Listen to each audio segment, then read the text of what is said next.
Madam, ഞാനിപ്പോൾ UK പോയിട്ട് കുറച്ച് വർഷം ആവുന്നതേ ഉള്ളൂ. അതുകൊണ്ട് തന്നെ ജീവിതത്തിൽ കാര്യമായിട്ടൊന്നും സമ്പാദിച്ചിട്ടില്ല. ലൈഫൊന്നും സെറ്റിലായിട്ട് പോലുമില്ല. മാഡം, ഒരു 1-2 വർഷം എന്നെ ഇതിൽ നിന്ന് ഒഴിവാക്കി തരണം. അത് കഴിഞ്ഞ് വേണമെങ്കിൽ അപ്പനെ... അതിനു മുമ്പ് അപ്പൻ എന്തെങ്കിലും സംഭവിച്ചാൽ നീ എന്നാ ചെയ്യും?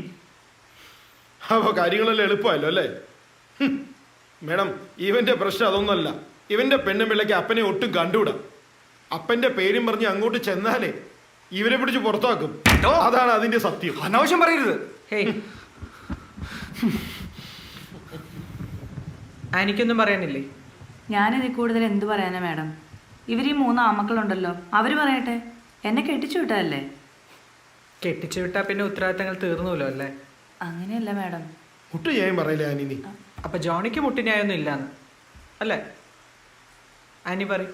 അതല്ല മാഡം, സാമ്പത്തികമായിട്ട് ഇത്തിരി ബുദ്ധിമുട്ടിലായിരുന്നു. മാഡം, എല്ലാവർക്കും ഈ സാമ്പത്തികം തന്നെയാ പ്രശ്നം. നിങ്ങൾ അങ്ങനെ പറയരുത്. നിങ്ങൾ ഈ സാമ്പത്തിക പ്രശ്നം പറഞ്ഞ് വിളിച്ചപ്പോഴേക്കും ഞാൻ നിങ്ങളുടെ അക്കൗണ്ടിൽ കാശ് ഇട്ട് വന്നിട്ടുണ്ട്. പലപ്പോഴും കാശിട്ട് തന്നുകൊണ്ടൊന്നും നിങ്ങളുടെ അപ്പം ജീവിച്ചിരിക്കില്ല.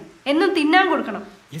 ഡേ, നിങ്ങൾ കുറച്ച് മര്യാദയ്ക്ക് സംസാരിക്കണം. ഓ, ഇവര് കാരണമാണ് മാഡം ഞങ്ങളുടെ അപ്പനെ ഗതിയിലായത്. ആനി ഒരിക്കലും അങ്ങനെ പറയരുത്. നിങ്ങളെല്ലാവരും ഓരോ വഴിക്ക് എപ്പോഴും അപ്പനെ ലിസനെ നോക്കിയിട്ടുള്ളത്. അതുകൊണ്ടാണോ ഞങ്ങൾക്ക് ഇപ്പോൾ ഇവിടെ ഇങ്ങനെ ഇരിക്കുന്നത്? മാഡം, എല്ലാവരുടെയും സമ്മതത്തോടെയാ അപ്പനെ ഓൾഡ് ഏജ് ഹോമിൽ കൊണ്ടാക്കിയത്. നിങ്ങളുടെ കഴിവുകളുണ്ടല്ലേ?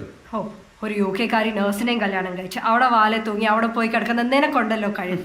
നിനക്ക് എന്തറിയാടെ ഇവിടെ ഒരു കുടുംബം ജീവിച്ചു പോകുന്നതിനെ പറ്റി? ലിസേ, ഫ്രാൻസിസ്, ജോണിക്കൊന്നും പറയാനില്ലേ? മേഡം, അത് പിന്നെ ഞാൻ കോട്ടയത്താണ് താമസിക്കുന്നത്. അമ്മായിച്ചിൻ്റെ ബിസിനസ് എല്ലാം നോക്കി തട്ടിമുട്ടിയാ പോകുന്നത്. അപ്പനെ കൊണ്ടുപോയാൽ ശരിയായില്ല എന്നേ. അപ്പൻ എപ്പോഴും അവരായിട്ട് വഴക്കാ. അത് ശരിയാവില്ല. അല്ല, ആനിക്ക് കൊണ്ടുപോയിക്കൂടെ അപ്പനെ?